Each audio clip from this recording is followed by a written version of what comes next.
안녕하세요. 창세기에 대하여 창조에 대하여 우리가 성경을 보았습니다. 그렇죠? 창조에 대하여 보았습니다. 성경은 창조와 그 다음에 뭐예요? 죄의 기원, 죄가 어떻게 해서 들어왔느냐, 그 다음에 범죄, 그 다음에 4번 구속, 구원 이 말이죠. 5번째 재림에 대하여, 6번째 안식일에 대하여, 7번째 부활에 대하여, 8번째 영생에 대하여, 9번째 심판에 대하여, 10번째 하늘 본향. 이렇게 성경에서 우리가 이 과정을 찾을 줄 알아야 되는 겁니다. 이 과정을 알지 못하면 우리가 성경을 안다고 이야기할 수가 없습니다. 많은 사람들이 신앙이 좋다고 하는 사람들이 교회는 열심히 가지만 정작 이런 데 관하여 이렇게 잘 이해하고 아는 사람이 없다고 하는 이야기를 하는 겁니다. 오늘 제가 두 번째로 죄의 기원, 죄가 어떻게 들어왔느냐 중요하잖아요. 죄의 기원에 대해서 같이 성경을 보도록 하겠습니다. 창조를 우리가 공부했습니다. 창조에 대하여 창세기 1장 2장에서 창조에 대하여 공부했습니다. 그 다음에 이제 죄의 기원, 죄의 기원이라고 하죠. 죄의 기원은 죄가 어떻게 해서 시작이 되었고 어떻게 해서 지구로 내려왔느냐, 이것이 중요하지요. 굉장히 중요합니다. 그래서 제가 창세기 1장과 2장과 3장을 알지 못하면 성경을 모르는 것이다 라고 이야기해도 틀린 말이 아니다 라고 하는 이야기를 하는 겁니다. 죄의 기원. 자, 죄의 기원에 들어가기 전에 우리 창조에 대한 이야기를 조금 복습을 하도록 해보겠습니다. 창세기 1장 1절에 태초에 천지를 창조하시니라, 천지를 창조하시니라 그랬어요. 요한복음 1장 1절을 좀 보실까요? 요한복음 1장 1절을 보겠습니다. 요한복음 1장 1절에는 태초에 말씀이 계시니라 그랬어요. 태초에 말씀이 계시니라. 말씀, 헬라어로 로고스, 말씀이 계시니라.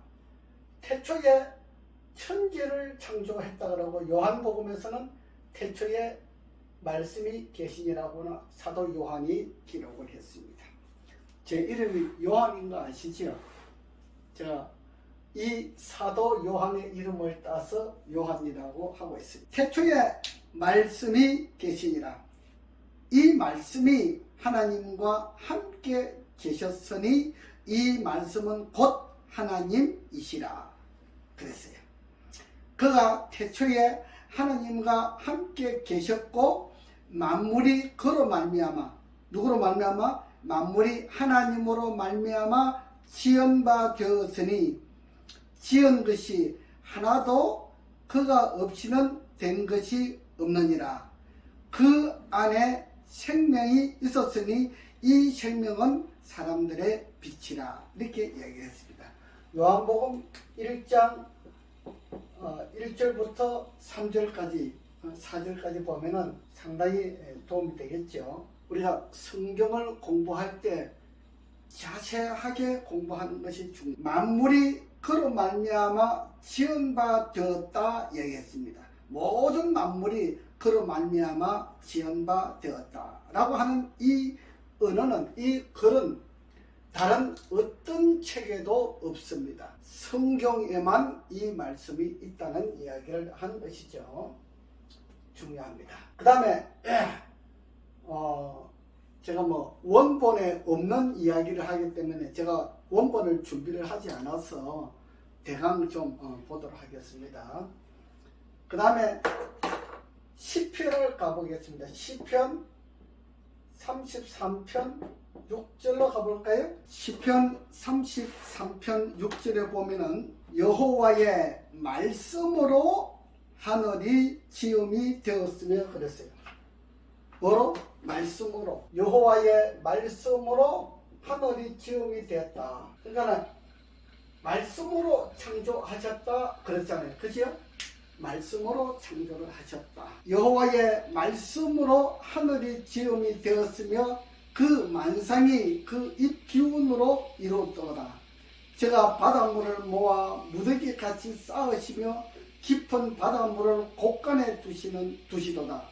온 땅은 여호와를 두려워하며 세계의 모든 거민은 그를 경외할지어다. 저가 말씀하심에 이루었으며 명하심에 견고히 섰도다. 시편 33편 6절로 9절까지 있는 이 말씀을 간직하면 참 좋습니다. 여러분들 저하고 성경 공부할 때에 메모를 하세요. 메모를 해가지고 성경절만 이렇게 보셔도 여러분들 도움이 많이 됩니다.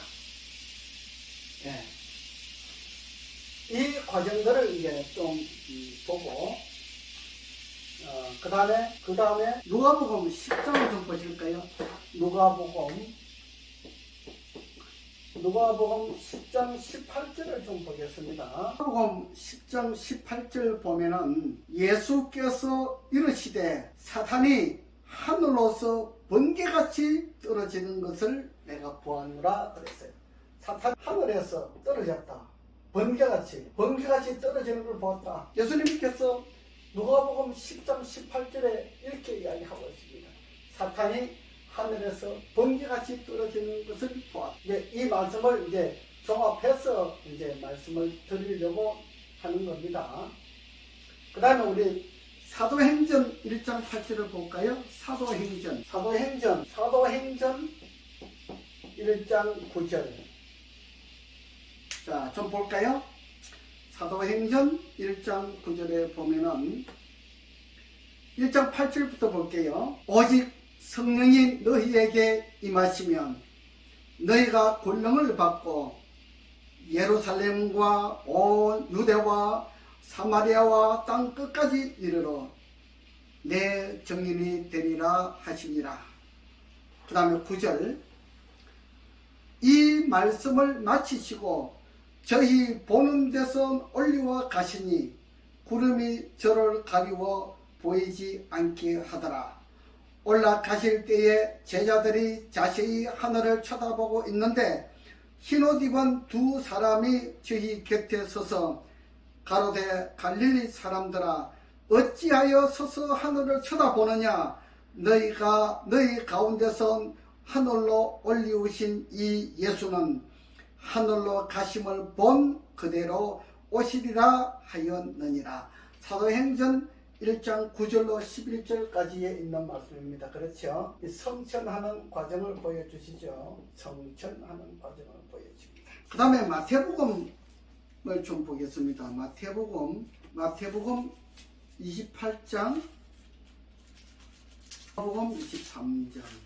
마태복음과 누가복음은 예수님께서 예비일날 십자가에 돌아가시는 과정이 나와요. 예비일은 금요일을 예비일이라 그래요. 그 다음에 안식일에 무덤에 계시고 그 다음에 첫째 날 미명, 첫째 날 새벽에 부활을 했다 이 말이죠. 미명에 부활을 했다 그래요. 제가 그 유행기 박사가 쓴 성경 강해서가 있어요. 강해 주석이 있죠. 그걸 봤는데 유행기 박사가 뭐라고 기록하고 있냐 하면은 예수님께서 일요일날 부활했기 때문에 부활절을 지킨다. 그래서 구약시대에는 토요일날 안식일을 지키는데 예수님께서 부활하고 난 다음부터는 일요일날 예배를 대신 지킨다 이렇게 이야기를 하고 있습니다. 과연 그 말이 성경에 있는 이야기입니까? 없습니다. 여러분 성경을 가지고 증명을 해야 돼요. 성경에 없는 이야기는 그거는 가짜예요. 그거는 하나님께서 보실 때 하나님께서 인정하지 아니하는 내용이다 이 말입니다. 무슨 이야기인지 아시죠?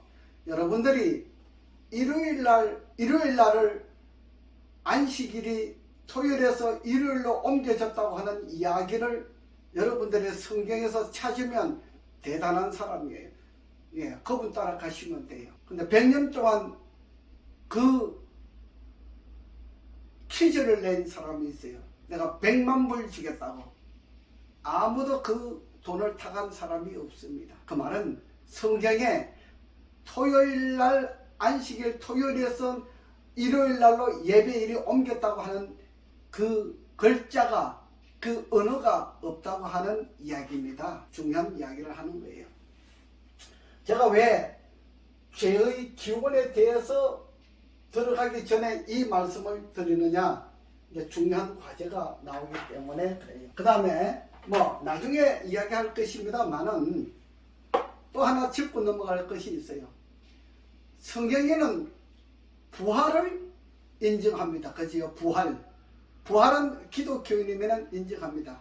근데 옛날에 성경에 여러분 사두개인이 나오죠. 사두개인은 부활을 인정하지 않는 파가 사두개파입니다. 성경에 쭉 그런 것이 나오죠. 옛날에는 부활했다 그러면 그 교인들 참 매우 위험한 생활을 했어요. 부활이라는 이야기를 잘 못했다 이 말이죠. 부활했다는 이야기는 있어요. 그런데 부활절을 지키라 하는 곳이 성경이 없다는 이야기입니다.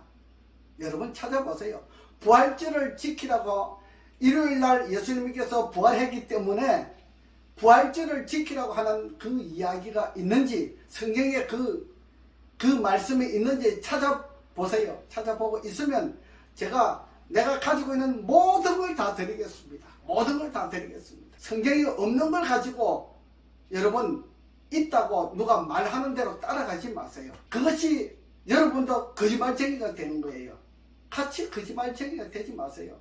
성경에 부활절을 지키라 하는 것이 없다고 하는 사실을 분명히 알으셔야 돼요. 그러면 일요일 예배가 언제부터 시작되었느냐, 역사를 보아야 돼요. 내가 안식일 문제에 갈 때에 그 역사가 어떻게 변화가 일어났는지, 로마 콘스탄틴 황제로 말미암아 천주교회와 로마 콘스탄틴 황제로 말미암아 이 세상이 핍박이 주어졌을 때에 유대인들이 항복을 하고 일요일을 지키는 과정이 나오는데, 그것이 서기 356년도에 그때 그 과정이 나옵니다. 그거는 안식일 문제 다룰 때 나중에 하고, 오늘은 죄의 기원에 대해서 말씀을 드리도록 하겠습니다. 오늘 이 글자를 써놓았죠. 천지. 우리가 이 지구 태초에 천지를 창조하시니라는 이 지구를 지구. 천지는 지구에 대한 이야기를 하는 것이죠. 근데 오늘은 우주에 대한 이야기를 하려고 그래요. 우주에 대한 이야기를. 계시록 12장 7절을 보겠습니다. 요한계시록 12장 7절. 이를 교회에서 이 요한계시록과 다니엘을 손대지 말라 그래요. 그 함부로 손대는 것이 아니라고 손대지 말라 그래요. 근데 제가 오늘 요한계시록에 대한, 앞으로 창세기에 대한 것을 자세하게 설명할 겁니다. 두 번째, 다니엘을 공부하게 될 것입니다. 세 번째, 요한계시록을 공부하게 될 것입니다. 이 책이 성경 전체를 이끌어가는 주도적인 역할을 하고 있습니다. 굉장히 중요하지요. 오늘 요한계시록과, 오늘은 요한계시록 이사야에 대해서, 요한계시록과 이사야에 대하여 좀 보도록 하겠습니다. 요한계시록 12장 7절, 계시록 12장 7절부터 9절까지 보겠습니다. 하늘에 전쟁이 있으니 그랬어요. 하늘에 전쟁이 있다. 자, 하늘에 전쟁이 있다. 지금은 지구에 대한 이야기를 하는 것이 아니고 우주에 대한 이야기를 하는 겁니다. 하늘에 전쟁이 있으니 그랬어요. 창세기 1장과 창세기 2장, 1장과 2장은 하나님께서 창조하는 과정이기 때문에 죄에 대한 것이 없지요. 이제 3장부터 요한계시록 20장까지 21장, 22장은 또 새하늘에 대해서 나오기 때문에 요한계시록 20장까지 전쟁에 대한 이야기를 기록하고 있습니다. 이 성경은 전쟁 역사를 기록하고 있습니다. 예루살렘이 무너지기를 예언하였지요. 전쟁 역사. 이방인과 이스라엘 백성과 이방인이 싸우는, 하나님 백성과 이방인들이 싸우는 전쟁 역사. 그 역사를 기록한 것입니다. 그 역사를 기록한 것인데 우리는 성경 중에서 모세오경이 대단히 중요하지요. 창세기, 출애굽기, 레위기, 민수기, 신명기 요 부분적으로 성경을 다 다루면은 제가 매일 강의해도 10년을 강의해도 다 못할 겁니다. 그렇죠? 창세기 계시록 12장 7절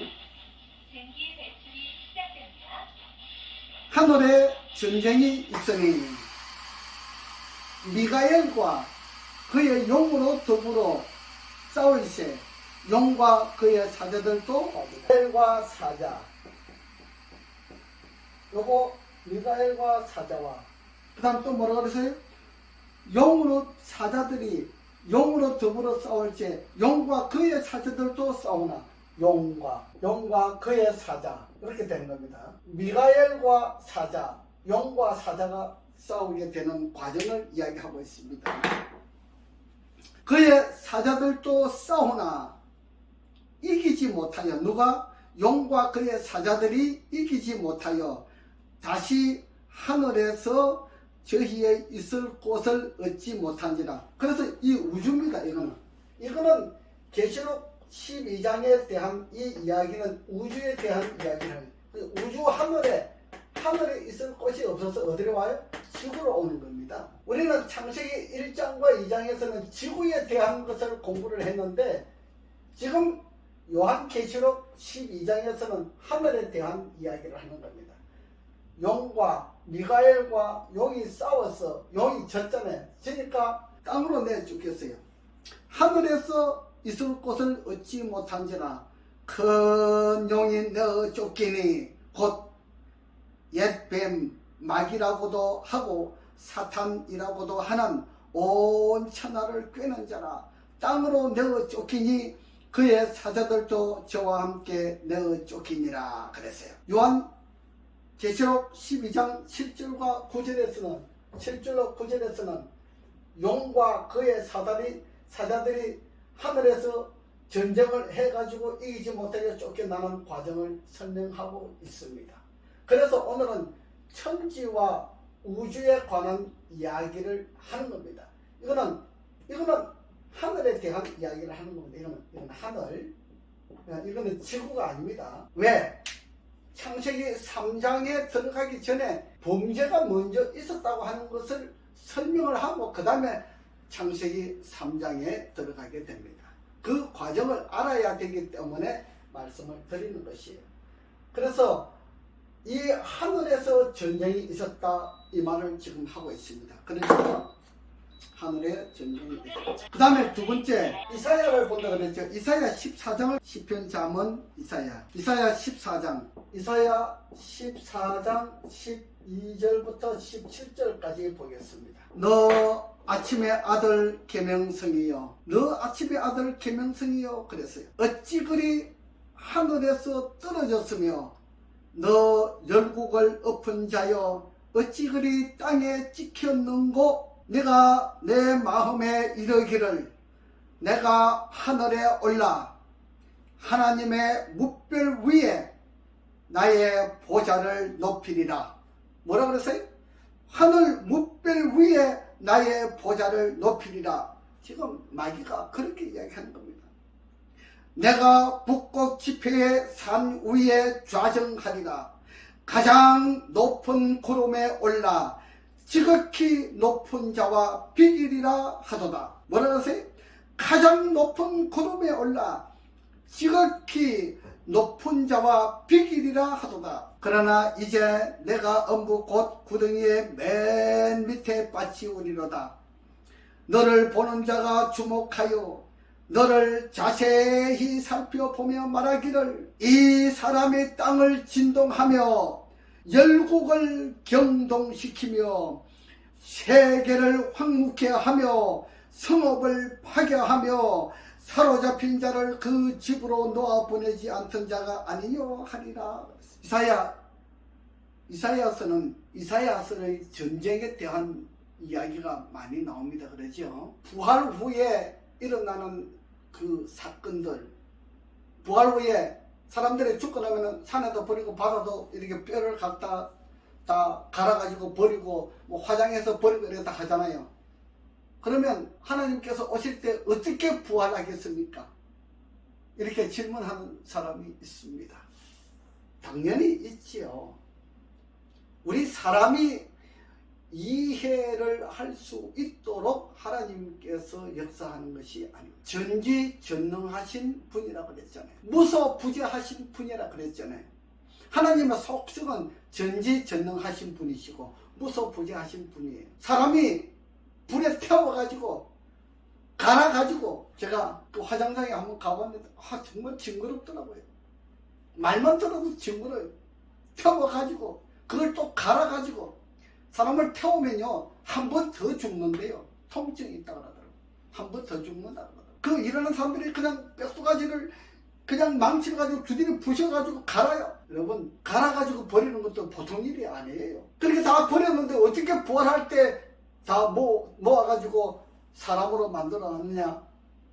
이것이 하나님의 능력이에요. 이것이 하나님의 전지전능하신 분이라고 하는 것을 이야기하는 것이에요. 이런 걸 할 줄 모르는 사람이 하나님이라고, 신천지 교회 이만희가 하나님이라고 이야기한다면요, 우리가 이 성경을 잘 알지 못하면 이런 문제가 생기는 거예요. 이사야 14장 12절부터 15절까지 14절까지 굉장히 중요한 문제가 나오지요. 너 아침의 아들 계명성이여 어찌 그리 하늘에서 떨어졌으며 너 열국을 엎은 자여 어찌 그리 땅에 찍혔는고. 내가 내 마음에 이르기를 내가 하늘에 올라 하나님의 묵별 위에 나의 보좌를 높이리라. 내가 북극 지폐의 산 위에 좌정하리라.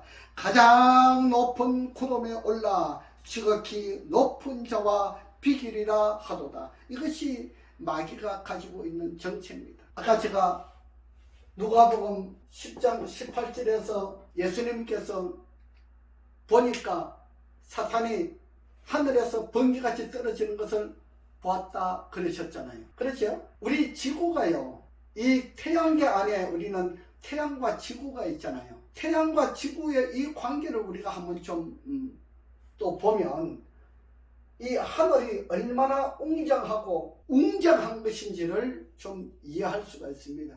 태양이요, 지구의 138만 배라고 합니다. 138배가 아니고 138만 배로 크다고 그래요.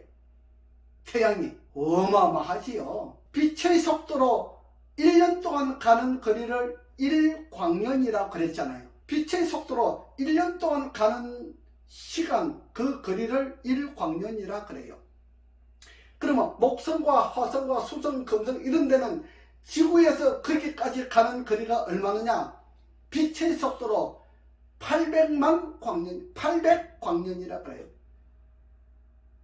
800년 동안 빛의 속도로 800년 동안 가야 목성을 갈 수 있고 화성을 갈 수 있고 금성을 갈 수 있다고 하는 이야기를 하는, 저는 잘 모르지요. 모르는데 천문계 학자들이 그렇게 이야기를 해요. 어마어마하게 큽니다. 이 우주는 어마어마하게 큽니다. 말할 수 없이 큽니다. 루스벨 천사가 타락할 때에 왜 타락했겠습니까? 하나님의 율법에 대한 반기를 드는 거예요. 틀렸다.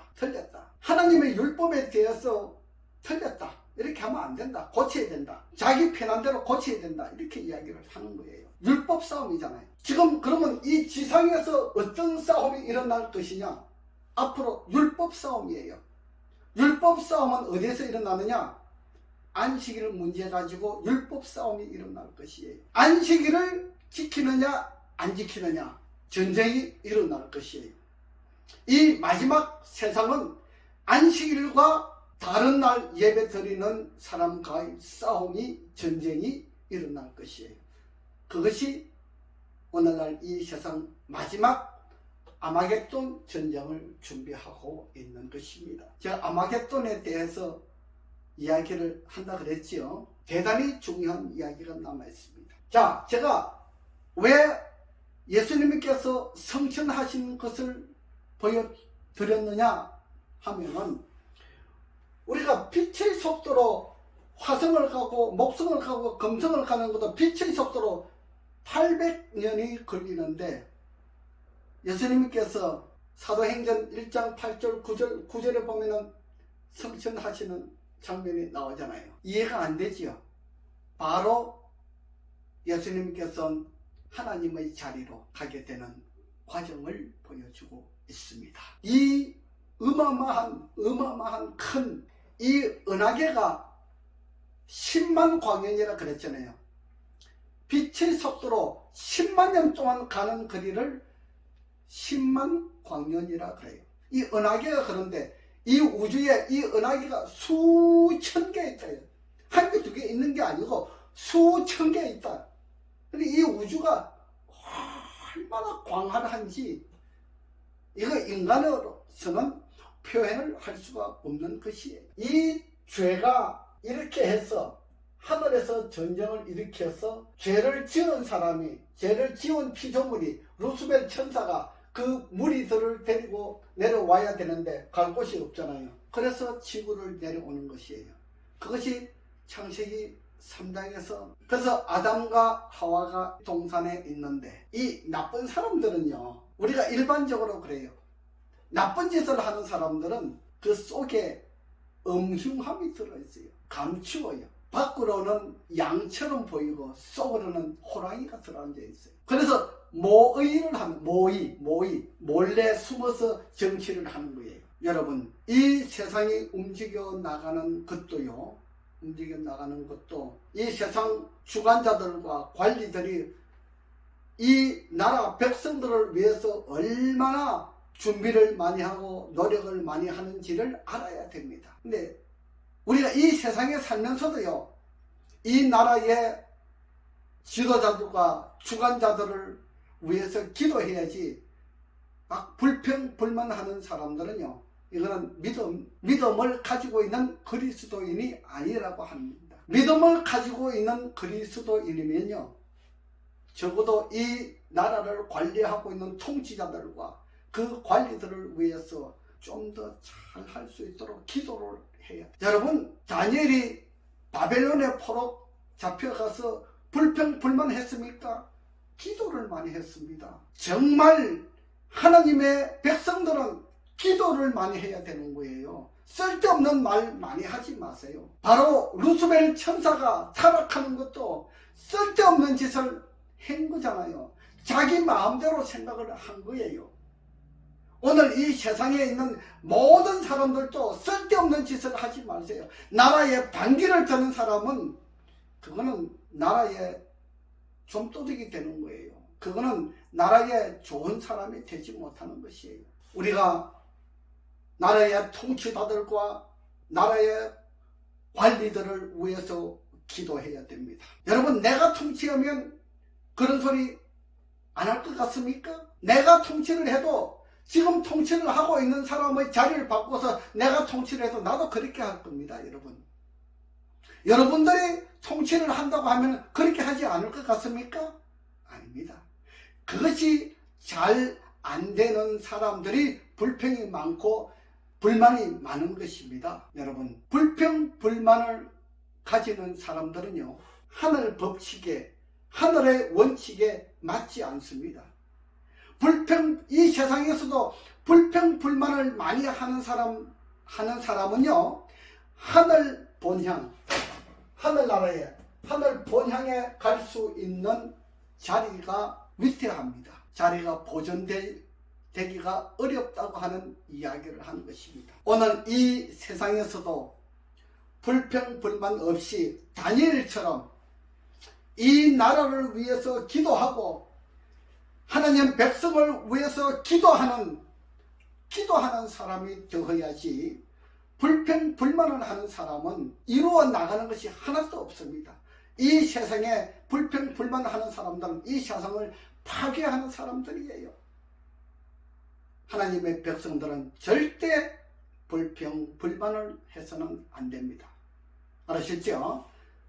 이제 다음번에는 창세기 3장 범죄에 대하여 연구하기 전에 오늘 죄가 어떻게 만들어져서 이 지상으로 내려왔는가, 그 과정을 보여드렸습니다. 그래서 창세기 3장을 공부하기 전에 이 죄가 어떻게 해서 들어왔는가를 알아야만이 창세기 3장을 이해하기가 훨씬 수월하고 좋기 때문에 이 말씀을 드립니다.